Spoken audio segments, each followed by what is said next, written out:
This is America in Space, a weekly news and information program on current events dealing with the space industry.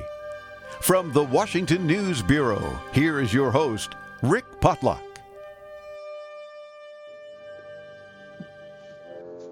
Sometimes you have to do something just to show that you can do it. When the Wright brothers flew for the first time, they flew an experimental aircraft. And in the same way, the Mars helicopter is designed to show that we can fly powered helicopter flight in the Martian atmosphere.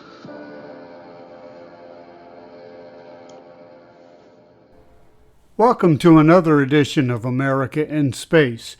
You just heard from Bob Balaram, NASA's chief engineer of the Mars helicopter Ingenuity, which will be attempting the first powered flight on Mars.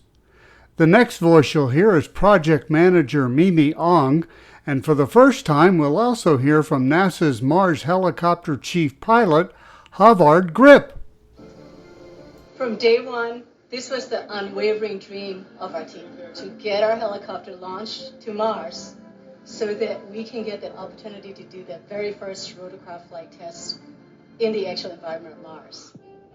It's extremely difficult to fly at Mars because the atmosphere is so thin compared to Earth.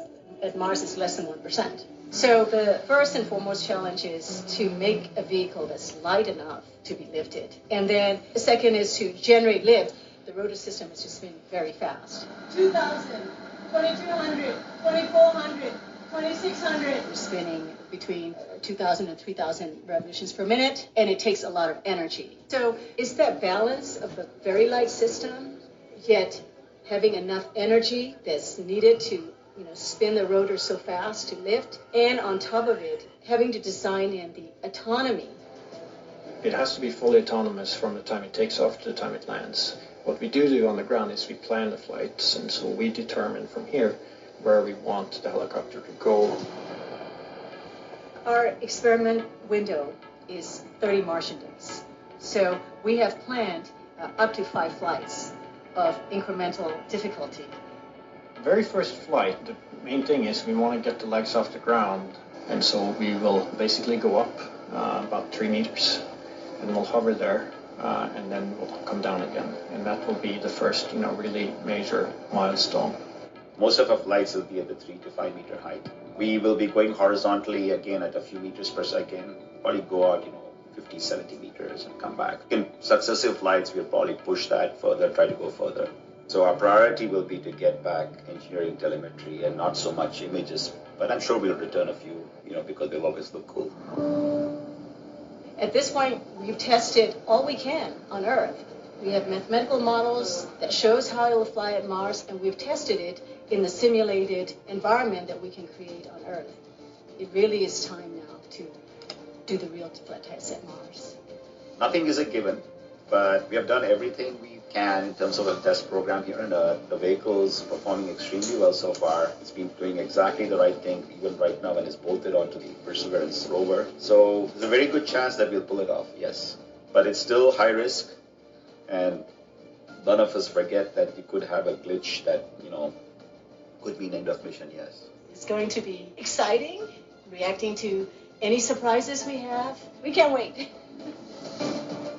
What's really most important is everything we're learning here is for the future rotorcraft systems that we want to introduce into space exploration.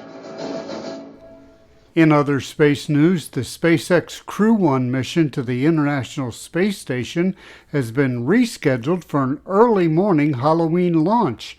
The mission is now set for a 2:40 a.m. liftoff from Launch Complex 39A at NASA's Kennedy Space Center in Florida.